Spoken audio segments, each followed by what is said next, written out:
Nearly 1 in 4 women in the United States will have an abortion by the age of 45. This is according to an analysis done by the Guttmacher Institute. Despite this, legislation is becoming increasingly anti abortion. This is in turn putting women's lives in danger.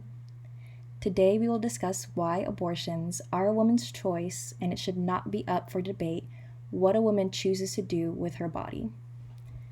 Firstly, before the legislation of abortion, women were still getting abortions, just unsafe ones.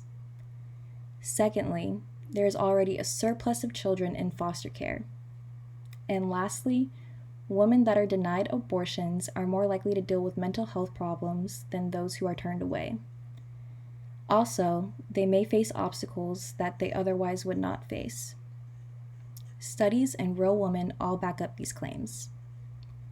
Women have been getting abortions for years before it was legal, and women will continue to get abortions even if it were to be made illegal. Approximately 1 million women had abortions annually until the 1973 decision legalizing abortion. And abortion at that point had become the leading cause of maternal death and mutilation.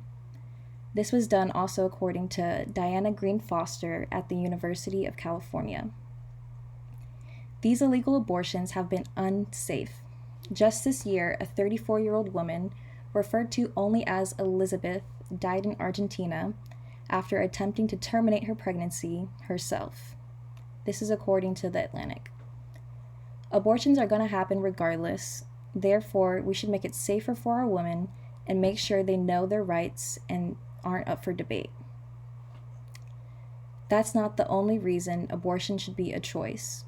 There is already plenty of children wanting to be adopted. These kids don't have homes yet many people expect women to still carry their fetuses to full term just so they can often add to this neglectful system.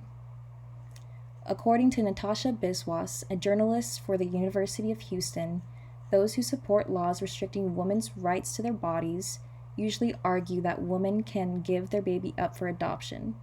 Unfortunately, not all infants end up with families or in foster care, end quote. 23,000 youths age out in the United States annually. This means that forcing women to have children doesn't guarantee that a family who wants a child will get a child. Life for women that are denied an abortion and choose to not place their child up for adoption don't have an easy life either. This demographic of women have higher rates of poor mental health than women that are approved for abortions. They also face a number of challenges. 2 of the women in the study proposed by Dr. Diana Green Foster, who were denied abortions, died from childbirth-related complications.